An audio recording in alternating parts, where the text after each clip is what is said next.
ఇక్కడ dash board లో top లో మనకి స్లైసర్స్ ఉన్నాయి కదండి. టైం లైన్ ఉంది, ప్లేస్ కి సంబంధించిన స్లైసర్ ఉంది, ప్రోడక్ట్ కి సంబంధించిన స్లైసర్ ఉంది. వీటిని మీరు యాడ్ చేసుకోండి. ఇవి యాడ్ చేయాలంటే మీరు మాస్టర్ డేటాలోకి వెళ్ళండి. ఈ డేటా మొత్తాన్ని సెలక్షన్ చేయండి, control A and pivot table create చేయండి. ఇన్సర్ట్ ట్యాబ్ లోకి వెళ్ళండి, పైవోట్ టేబుల్. ఎప్పుడైతే ఇలా పైవోట్ ఫీల్డ్ నేమ్స్ అనేది యాడ్ చేశారో పైవోట్ టేబుల్ అనలైజ్ అనే ట్యాబ్ వస్తుందండి. దీన్ని క్లిక్ చేయండి. ఇక్కడ ఇదిగోండి ఇన్సర్ట్ టైమ్ లైన్ అనే ఆప్షన్ ఉందా, దీన్ని క్లిక్ చేయండి. ఫీల్డ్ నేమ్ లో డేట్ ఉంది కదండి, ఆ డేట్ ని బేస్ చేసుకుని టైమ్ లైన్ అనేది యాడ్ చేయొచ్చు. ఆ డేట్ ఫీల్డ్ నేమ్ ని సెలక్షన్ చేయండి, ఓకే ప్రెస్ చేయండి. ఇక్కడ మనకి ఇక్కడ టైమ్ లైన్ లో జనవరి నుంచి డిసెంబర్ దాకా ఆ మంత్స్ అనేది డిస్ప్లే అయ్యేటట్టుగా మీరు అడ్జస్ట్ చేసుకోండి.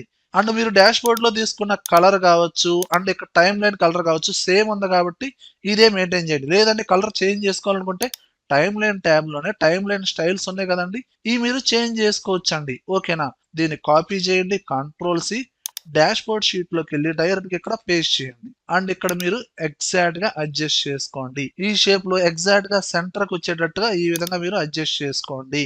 అండ్ నెక్స్ట్ వచ్చి మనం ప్లేస్, ప్రోడక్ట్, స్లైసెస్ తీసుకోవాలండి.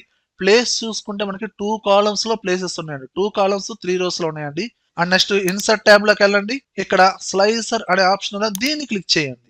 ఇప్పుడు మీకు కావాల్సింది ప్రోడక్ట్ స్లైసర్ కావాలి, ప్లేస్ స్లైసర్ కావాలి. ప్లేస్ సెలక్షన్ చేయండి, ఓకే ప్రెస్ చేయండి. ప్లేస్ కి సంబంధించిన స్లైసర్ వచ్చింది. ఇప్పుడు మీకు ప్లేస్ స్లైసర్ అనేది మీకు 2 కాలమ్స్ 3 రోస్ లో కావాలండి. సెలక్షన్ చేయండి స్లైసర్ ని. స్లైసర్ అనే ట్యాబ్ లోకి వెళ్ళండి. ఇదిగోండి ఇక్కడ కాలం అనేది 1 అనే ఉంది. 1 కాలం లో మనకి ప్లేసెస్ వచ్చినాయి. ఇక్కడ నేను 2 కాలమ్స్ ఇచ్చాను. ఓకేనా. అండ్ ఈ స్లైసర్ హైట్ అనేది డిక్రీజ్ చేసుకోండి, దాని విడ్త్ కూడా ఇంక్రీజ్ చేసుకోండి. ఈ విధంగా ప్లేస్ స్లైసర్ ని సెలక్షన్ చేయండి, కాపీ చేయండి, control C, dashboard sheet లోకి వెళ్ళండి, డైరెక్ట్ గా పేస్ట్ చేయండి. ఇక్కడ మీరు ఇదిగోండి టైం లైన్ పక్కనే ఎగ్జాక్ట్ గా హైట్ మ్యాచ్ అయ్యేటట్టుగా ఈ విధంగా మీరు అడ్జస్ట్ చేసుకోండి.